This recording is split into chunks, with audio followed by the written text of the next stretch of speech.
Welcome to యోగ సూత్ర.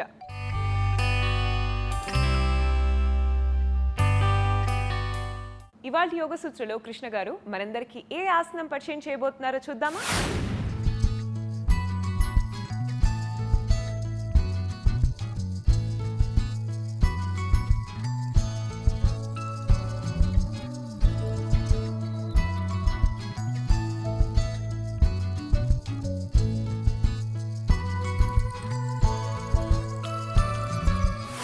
నమస్తే. ఈరోజు యోగా సూత్రాలు చేసే ఆసనం పేరు వజ్ర మత్స్యేంద్రాసనము. ఇంతకుముందు మనము ఈ వజ్ర మత్స్యేంద్రాసనంలో ఒక ప్రిపరేటరీ పాస్చర్ చేస్తాము. ఈరోజు మనము ఆసనంలో ఇంకొద్దిగా ముందుకు వెళ్తూ ఆసనంలో సెకండ్ స్టేజ్లో వెళ్తాము. ఈ ఆసనం ఎలా చేయాలి, దానికి ముందు మనం ప్రిపరేషన్ చేయాలి. వజ్రాసనంలో కొంతసేపు కూర్చోండి. ఈ ట్విస్టెడ్ ఆసనాల ముందు వజ్రాసనంలో ఎందుకు కూర్చోవాలి? ఎందుకంటే వజ్రాసనంలో మన వెన్నెముక స్ట్రైట్గా అవుతుంది. ఒకవేళ వజ్రాసనంలో కూర్చోలేకపోతే ఇలాంటి బ్లాక్ని మన పృష్ఠ భాగాల కింద పెట్టండి, కాళ్ళ మడమల కింద పెట్టి ఇలా కూర్చోండి. ఒకవేళ ఇది కూడా మీకు ఇబ్బందిగా అనిపిస్తే మీరు కాళ్ళ మడమల కింద ఏదైనా కుషన్ని పెట్టుకోవచ్చు. అలా పెట్టేసి దిండుని పెట్టుకొని మనము వీపుని నిటారుగా పెట్టి కూర్చోవచ్చు. వీపు నిటారుగా అవ్వడము అన్ని ఆసనాలలో ముఖ్యమైన అంశం కాబట్టి వజ్రాసనంలో కూడా అలానే చేయాలి. ఇక్కడ పొట్ట కండరాలను లోపలికి బిగిస్తూ మనము ఈ విధంగా కూర్చున్నట్టు అయితే మన శరీరంలో ఎన్నో అవయవాలు దీంతో సక్రమంగా పనిచేస్తాయి. ముఖ్యంగా లివర్ ఇంకా ప్యాంక్రియాస్ ఇక్కడ సక్రమంగా పనిచేయడము, అలానే మన డైజెషన్ బాగా అవ్వడము అనేది అవుతుంది. వజ్రాసనము ఏకమాత్ర ఆసనము. ఏదైతే మనము ఆహారం తీసుకున్న తర్వాత ఈ ఆసనం చేయవచ్చు. ఈ విధంగా కళ్ళని మూసివేసి మనము కొంత సమయం పాటు ఇక్కడ వజ్రాసనంలో కూర్చోవచ్చు. దాని తర్వాత ఇక్కడ నుంచి మనము వార్మప్ చేద్దాము. చేతులని ఈ విధంగా చెరువైపు చేసి నెమ్మదిగా చేతులని జాయిన్ చేసి నెమ్మదిగా చేతులను కిందికి తీసుకుని రండి. చేతులని ఈ విధంగా పైకి కిందికి చేయడం వలన మన వీపు నిటారవుతుంది.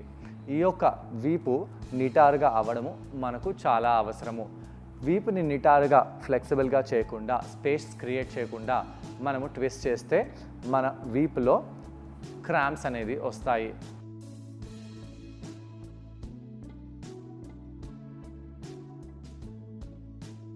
ఈ విధంగా చేసి చేతులని ఇంటర్లాక్ చేసి పైకి చేద్దాము.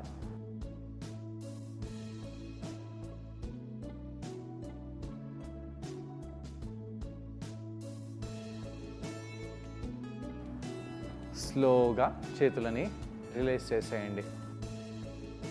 ఈ విధంగా కుడివైపు బెండ్ అవ్వండి. బ్లాక్ ఉంది కాబట్టి బ్లాక్ సహాయం తీసుకుంటూ కూడా మనం బెండ్ అయిపోవచ్చు. ఈ విధంగా కుడి నుంచి ఎడమ వైపు, ఎడమ నుంచి కుడివైపు బెండ్ అవుతూ ఉండాలి.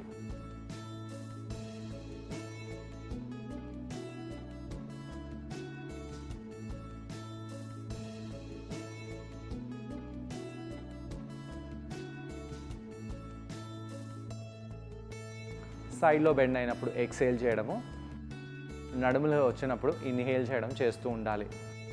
ఈ విధంగా మనము సైడ్లో బెండ్ అయిపోయి దీని తర్వాత ట్విస్ట్ చేయాలి.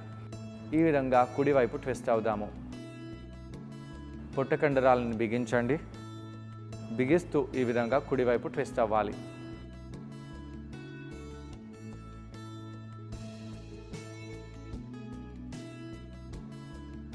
ఎడమవైపు అదే విధంగా ట్విస్ట్ అవ్వండి.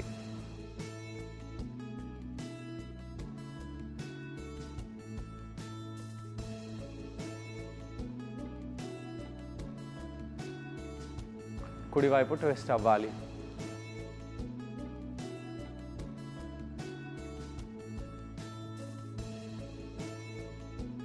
మళ్ళీ ఎడమవైపు ట్విస్ట్ అవుదాము.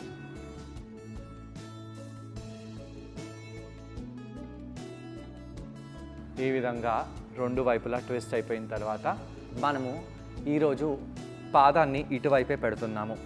కాలు అర్ధ మత్స్యేంద్రాసనంలో యాక్చువల్గా ఇటువైపు పెట్టాలి, కానీ ఈరోజు మనము బిగినర్స్ ఏ విధంగా ఆసనం చేయాలో చూస్తూ చేస్తున్నాము. పాదాన్ని ఈ విధంగా పెట్టండి. మోకాలు ఎక్కడైతే ఉందో ఆ ప్రాంతంలో మనం మడమను తెచ్చి పెట్టాలి. ఇంతకుముందు మనము ఏం చేసాము, ఇంతకుముందు మనము ఈ విధంగా ట్విస్ట్ అయ్యాము. మోచేతితో మోకాల్ని పట్టుకొని ఈ విధంగా ట్విస్ట్ అయ్యాము. ఆ ఆసనంలో వెళ్దాము. శ్వాస తీసుకుంటూ శ్వాసను వదిలేస్తూ పొట్ట కండరాలని బిగిస్తూ ఇక్కడ కుడివైపు ట్విస్ట్ అవ్వండి. ఈ యొక్క తొడ మన పొట్ట కండరంపై ప్రెస్ అవుతుంది కాబట్టి ఆ యొక్క ప్రాంతంలో ఉండే లివర్ పై ఇక్కడ ప్రభావం పడుతుంది. అలా చేసి బయటికి వచ్చేయండి. ఈరోజు మనం ఏం చేస్తున్నాము, ఈరోజు మనము ఈ విధంగా ఎడమ చేతిని నిటారుగా చేసి ఆ యొక్క చేతిని ఈ విధంగా మోకాలు బయటికి తెచ్చి హుక్ చేస్తున్నాము. ఇలా హుక్ చేయడం వలన ఏమవుతుంది, ఇలా హుక్ చేయడం వలన ఈ యొక్క మోచెయ్యి తొడని ఇంకొద్దిగా మన పొట్టపై ప్రెస్ చేస్తుంది. ఈ విధంగా ప్రెస్ చేయడం వలన మన పొట్టపై ఇంకా ఎక్కువగా ప్రభావం అనేది ఇక్కడ పడుతుంది. అలా కాకుండా శ్వాస తీసుకుంటూ శ్వాసను వదిలేస్తూ పొట్టని స్క్వీజ్ చేస్తూ ఇంకా మనము కుడివైపు ట్విస్ట్ అవ్వాలి. అలా ట్విస్ట్ అవుతూ ఛాతిని బాగా ఓపెన్ చేయండి. ఓపెన్ చేస్తూ ఈ విధంగా చేతిని ఎక్స్పాండ్ చేయండి.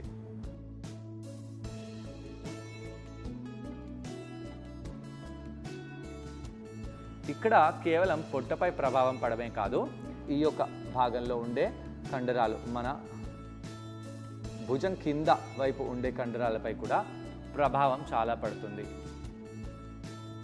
అయితే కేవలం ఈ భుజంలోనే కాకుండా వేరే వెనకాల భుజంలో కూడా స్ట్రెచ్ అయ్యేలాగా ఆ భుజాన్ని వెనకాల వైపు చేయండి. చేసి చేతిని ఈ విధంగా పెట్టండి.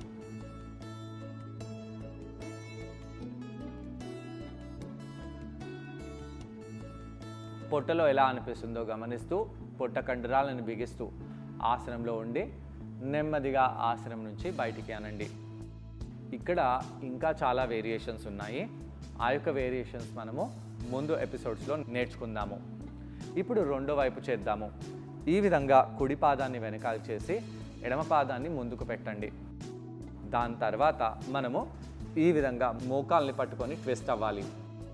సాధారణంగా అర్ధ మత్స్యేంద్రాసనంలో ఈ యొక్క పాదాన్ని మోకాలు బయట భాగంలో పెడతాము. కానీ అలా పెట్టకుండా మనము బిగినర్ ఏ విధంగా ఈ ఆసనాన్ని సులభంగా చేయగలుగుతారో ఆ ఆసనం చేస్తున్నాము.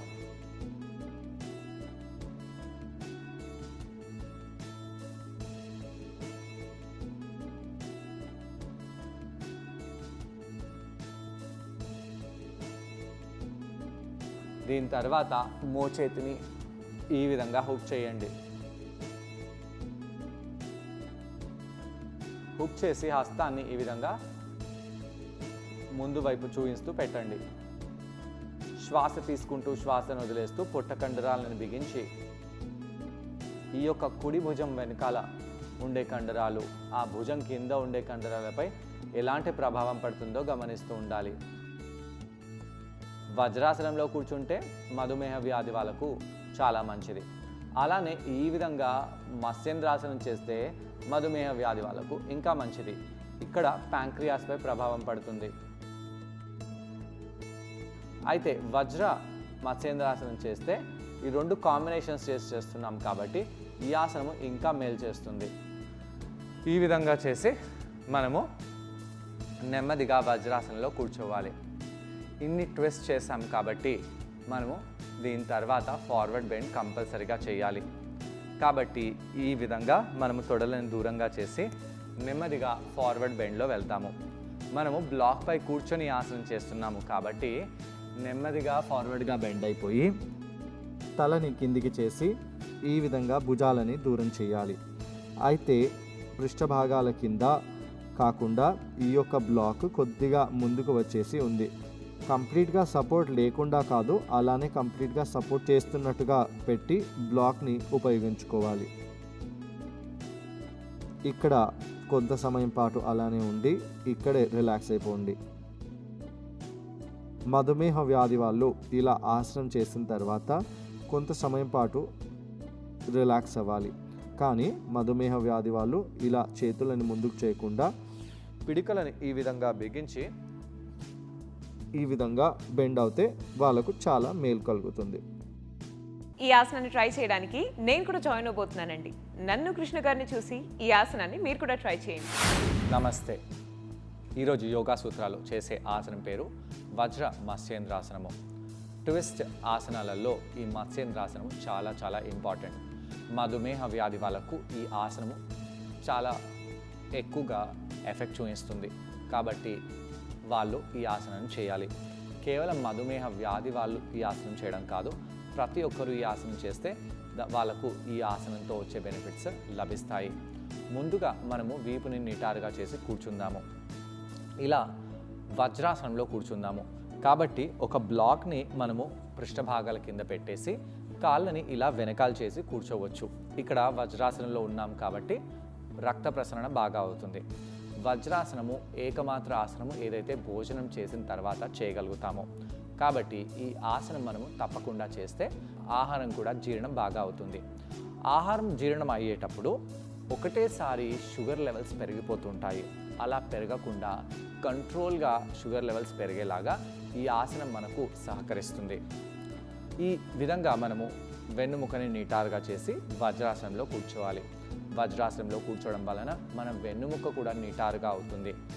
ఇక్కడ మనము ప్రాణాయామం చేయవచ్చు. ఎలాంటి ప్రాణాయామం చేయాలి? కొద్దిగా మనము పొట్టని లోపలికి బయటికి చేసే ప్రాణాయామం చేద్దాము. అంటే పొట్టపై ఎఫెక్ట్ చూపించే భస్త్రిక ప్రాణాయామం చేద్దాము.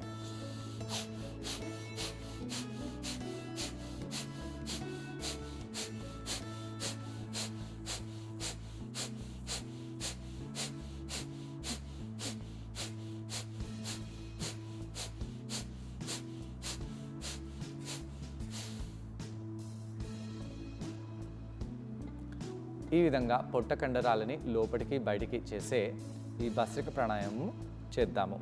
అలా చేసిన తర్వాత కళ్ళని అలానే మూసి కొంత సమయం పాటు పెట్టండి.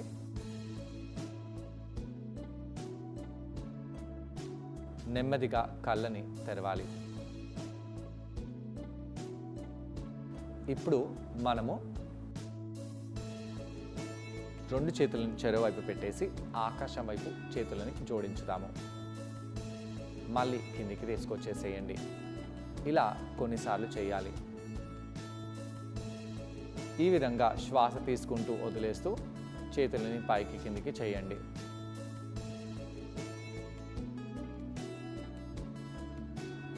అలా ఓ 10 నుంచి 20 సార్లు చేసిన తర్వాత ఒక చేతిని ఇలా పెట్టేసి సైడ్లో బెండ్ అవ్వాలి.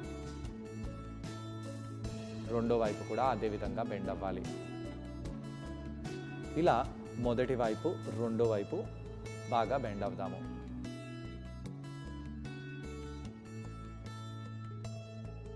ఈ విధంగా బెండ్ అవుతూ మన వీపు కండరాలని సైడ్ భాగాలని యాక్టివేట్ చేసుకోవాలి. ఈ విధంగా ట్విస్ట్ అవ్వండి. కుడివైపు ట్విస్ట్ అవ్వాలి. పొట్ట కండరాలను బిగిస్తూ కుడివైపు ట్విస్ట్ అయిపోయి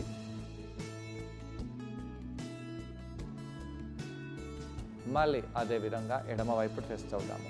ఇలా ట్విస్ట్ అయినప్పుడు వీపులో ఎలా అనిపిస్తుందో, పొట్టలో ఎలా అనిపిస్తుందో, నడుము కింది భాగంలో ఎలా అనిపిస్తుందో గమనించాలి. దాని తర్వాత నెమ్మదిగా వీపుని నిటారుగా చేసి మోకాళ్ళని ఇదే విధంగా పెట్టి ఫార్వర్డ్గా బెండ్ అవ్వండి. ఇక్కడ చేతులని కొద్దిగా దూరంగా చేసి ఫార్వర్డ్గా బెండ్ అయ్యి కొంత సమయం పాటు ఇక్కడ ఉండవచ్చు. నెమ్మదిగా పైకి వచ్చేసేయండి. బ్లాక్ని మనం పృష్ఠభాగం కింద పెట్టాము. ఇప్పుడు ఈ యొక్క కుడి పాదాన్ని ఇక్కడ కుడి మోకాలు దగ్గర పెట్టండి. సాధారణంగా మత్స్యేంద్రాసనం చేసినప్పుడు ఈ విధంగా కాళ్ళని రొటేట్ చేస్తాము. కానీ ఈరోజు మనము బిగినర్స్ మత్స్యేంద్రాసనంలో సెకండ్ స్టేజ్లో ఎలా వెళ్ళాలో చూస్తున్నాము. ఈ విధంగా కాళ్ళని పెట్టండి. వీపుని నిటారుగా చేయండి. ఎడమ చేతిని పైకి చేద్దాము. ఈ విధంగా మోచేయితో మోకాల్ని పట్టుకొని ట్విస్ట్ చేయండి. ఈ యొక్క ఆసనం మనము ఇంతకుముందు చేశాము కాబట్టి ఈ యొక్క ఆసనములో ఉంటూ మనము ఈ ఆసనాన్ని ప్రిపరేషన్గా వాడుతున్నాము.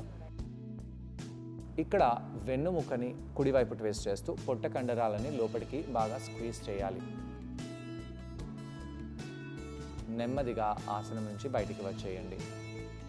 ఇప్పుడు మనము ఈ యొక్క చేతిని ఈ విధంగా హూక్ చేయాలి. దాని తర్వాత వీపుని నిటారుగా చేస్తూ ట్విస్ట్ అవుదాము. చేతుల వేళ్ళని యాక్టివేట్ చేస్తూ మనము ఇటువైపు ట్విస్ట్ అవుతూ ఉండాలి. పొట్ట కండరాలని లోపలికి బిగిస్తూ ఉండండి.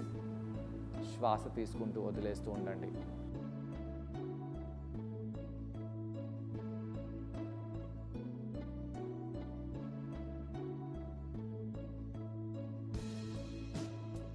ఇక్కడ ఏమవుతుందో గమనించాలి. ఇక్కడ పొట్టపై ఇలా బాగా ప్రెషర్ పడుతుంది. పొట్టపై తొడ ప్రెషర్ పడుతుంది. తొడపై చేతి ప్రెషర్ పడుతుంది. చేతితో తొడతో రెండు వైపుల నుంచి మనము పొట్టపై ప్రెషర్ చేస్తున్నాము. అయితే అలా పొట్టని మనము ఇంకా కుడివైపు ట్విస్ట్ చేస్తున్నాము. ఇలా ట్విస్ట్ చేయడం వలన కుడివైపు ఉన్న లివర్పై మన ఈ యొక్క స్ట్రెచ్ బాగా పడుతుంది. దాంతో లివర్ బాగా పనిచేయడం అనేది అవుతుంది. ఇక్కడ కళ్ళని మూసివేసి కొంత సమయం పాటు అలానే ఉండవచ్చు. ఇలా చేసిన తర్వాత నెమ్మదిగా కళ్ళని మూసివేసి కళ్ళని తెరిచి ఈ విధంగా కాలుని వజ్రాసనంలో తీసుకెళ్ళండి. రెండో వైపు ఇదే ఆసనాన్ని చేద్దాము. ఎడమ పాదాన్ని ఆ కుడి మోకాలు పక్కకు పెట్టండి. కాలుని మరీ ఎడమ వైపు పెట్టకుండా ఎడమ నడుము ముందు ఈ పాదాన్ని పెట్టాలి. ఆ కుడి చేతిని ఆకాశం వైపు తీసుకెళ్ళండి. అలా తీసుకెళ్ళి ఆ మోచేతిని మోకాల్ని పట్టుకొని ట్విస్ట్ చేద్దాము. ఇది ఇంతకుముందు ఎపిసోడ్లో చేసిన వర్షన్. ఇక్కడ చూడండి, మనము ఎడమవైపు పడిపోతున్నాము. అలా పడకూడదు. ఎడమ భుజాన్ని కుడివైపు తీసుకెళ్ళాలి. వీపు వెనకాల నుంచి రొటేట్ చేయాలి. అలా రొటేట్ చేసిన తర్వాత ఆ మోచేతిని హుక్ చేసి హస్తాన్ని ఈ విధంగా పెట్టాలి. ఈ విధంగా హుక్ చేసి ఆ కుడి భుజాన్ని ఇంకా ఎడమవైపు రావడము, ఎడమ భుజాన్ని ఇంకా కుడివైపు వెనకాల నుంచి తీసుకెళ్ళడము అలా చేస్తూ ఉండాలి. ఇలా రొటేట్ అయినప్పుడు కేవలం పొట్టపై ప్రెషర్ పడడమే కాకుండా వీపు పైభాగంలో ఉండే కండరాలపై బాగా ప్రెషర్ పడేలాగా చూసుకోవాలి. ఆ అన్ని కండరాలు ఇక్కడ పనిచేసేలాగా చూసుకోవాలి. వీపుని నిటారుగా చేయండి. ఛాతీని ఎక్స్పాండ్ చేయండి. ట్విస్ట్ ఇంకా ఎక్కువగా అయ్యేలాగా పొట్టని లోపలికి బాగా బిగించండి. అలా బిగిస్తూ బిగిస్తూ ట్విస్ట్ చేస్తూ ఉండాలి. శ్వాస తీసుకుంటూ శ్వాసని వదిలేస్తూ ఇక్కడ అలానే ఉండి నెమ్మదిగా ఆసనం నుంచి బయటికి వచ్చేయండి. చూసారు కదా, ఈ ఆసనం పేరు వజ్ర మత్స్యేంద్రాసనం. ఈ ఆసనాన్ని మనం బ్లాక్ సహాయంతో చేసాం. ఈ ఆసనం చేయడం వలన డైజెషన్ చాలా బాగా ఇంప్రూవ్ అవుతుంది. అలాగే శరీర సైడ్ భాగాల్లో మంచి స్ట్రెచ్ లభిస్తుంది. చేతులకు కాళ్లకు చాలా మంచిది. ఆయా కండరాలు బాగా బలంగా దృఢంగా తయారవుతాయి. అలాగే వీపు కండరాలకు కూడా చాలా మేలు చేస్తుంది ఈ ఆసనం. స్పెషల్గా మధుమేహ వ్యాధితో బాధపడుతున్న వారికి ఈ ఆసనం చేస్తే చాలా బెనిఫిషియల్గా ఉంటుంది. ఎలా అనిపిస్తుందో గమనించాలి. ఈ భుజం, వీపు పైభాగంలో ఉండే కండరము, ఛాతీలో ఉండే కండరము, పొట్టలో ఉండే కండరం, ఇవన్నీ ఇక్కడ యాక్టివేట్ అయ్యాయి. దీని తర్వాత మనము రిలాక్సేషన్ చేస్తే మంచిది. రిలాక్సేషన్కి ఇదే విధంగా ఉండి ఫార్వర్డ్గా బెండ్ అవ్వండి. ఫార్వర్డ్గా బెండ్ అయ్యి ఆ వేరే ఉన్న బ్లాక్ని తల కింద ఇలా పెట్టి మనము రిలాక్స్ అయిపోవచ్చు. అయితే మధుమేహ వ్యాధి వాళ్ళు ఇలా చేతులని ఎక్స్టెండ్ చేసి ఫార్వర్డ్గా బెండ్ అవ్వకూడదు. వాళ్ళు ఏం చేయాలి? ఇలా థమ్స్ని లోపల పెట్టేసి పిడికలను బిగించి ఆ పిడికలని ఇలా పొట్ట చెరో వైపు పెట్టండి. దాని తర్వాత ఫార్వర్డ్గా బెండ్ అవ్వండి. మీతో వీలైనంతగా ఫార్వర్డ్గా బెండ్ అవ్వాలి. ఒకవేళ వీలైతే ఈ బ్లాక్ అవసరం లేదు, లేదా బ్లాక్పై తలని పెట్టండి. ఇక్కడ రిలాక్స్ అవ్వండి. ఇలా కౌంటర్ చేయడం వలన చేతుల కండరాలు, కాళ్ల కండరాలు, శరీర సైడ్ భాగంలోని కండరాలు, వీపు కండరాలు ఇవన్నీ కూడా బాగా స్ట్రెచ్, రిలాక్స్ అయిపోతాయి. ఇవాళ యోగ సూత్రంలో కృష్ణ గారిని మనం అడగబోయే ప్రశ్న ఏంటంటే, ఈ ఆసనం చేసేటప్పుడు మనం ఎటువంటి జాగ్రత్తలు పాటించాలి? ఈ ప్రశ్నకు సమాధానం కృష్ణ గారిని అడిగి తెలుసుకుందాం. ఈ ఆసనం చేసేటప్పుడు ఎలాంటి జాగ్రత్తలు తీసుకోవాలి? ఈ ఆసనం చేసేటప్పుడు మనము ముఖ్యంగా జాగ్రత్తలు తీసుకోవాలన్నట్టుగా ఏమీ లేదు. అయితే చాలామంది వ్యక్తులు ఏం చేస్తారంటే ఇలా ట్విస్ట్ అయినప్పుడు మెడతో బాగా ట్విస్ట్ అయిపోతారు, మిగతా శరీర భాగం ట్విస్ట్ చేయరు. అది మనకు ఉపయోగకరం కాదు. మెడలో ఫ్లెక్సిబిలిటీ ఆల్రెడీ ఉంది, అక్కడ ఇంకా ఫ్లెక్సిబిలిటీని పెంచడానికి మనం చూడకూడదు. మనం ఎక్కడ నుంచి ట్విస్ట్ చేయాలి? ఈ నడుము కింది భాగం నుంచి ట్విస్ట్ చేయాలి. పొట్టపై బాగా ప్రెషర్ కావాలి. అయితే పొట్టపై ప్రెషర్ పెట్టకుండా, పొట్టపై ప్రెషర్ పెడితే ఏమన్నా అవుతుందేమో, గ్యాస్ ఎక్కువ అవుతుందేమో, పొట్ట ఇదైపోతుందేమో అనుకుంటూ పొట్టని తగ్గించుకోకుండా మనము ఇలా ఆసనాలు చేస్తుంటాము. అలా చేయకుండా పొట్టపై బాగా ప్రెషర్ పెడుతూ మనం ఈ ఆసనం చేస్తే ఈ ఆసనం యొక్క లాభం మనకు అందుతుంది. అలానే కాకుండా మనము ఎప్పుడైతే ట్విస్ట్ అవుతున్నామో భుజం వెనకాల భాగంలో ట్విస్ట్ ఎఫెక్ట్ చూపించాలి. ఈ యొక్క వేరియేషన్లో భుజం వెనకాల భాగంలో ప్రభావం చూపిస్తుంది. కానీ కేవలం ఒక భుజంలో కాదు, 2 భుజాలలో అలా మనము ఫ్లెక్స్ చేస్తూ ఆసనం చేసినట్టు అయితే మనకు ఈ ఆసన ప్రభావము మన శరీరానిపై ఇంకా ఎక్కువగా ఉంటుంది. చూసారు కదండి, ఇవాళ యోగ సూత్రాలు వజ్ర మత్స్యేంద్రాసన. ఈ ఆసనాన్ని మీరందరూ తప్పకుండా ట్రై చేసి దీనివల్ల వచ్చే బెనిఫిట్స్ని మీరు కూడా పొందండి. తిరిగి రేపటి ఎపిసోడ్లో మరో ఆసనంతో మరికొన్ని బెనిఫిట్స్తో మళ్ళీ కలుసుకుందాం. అంతవరకు stay fit and be healthy. Bye.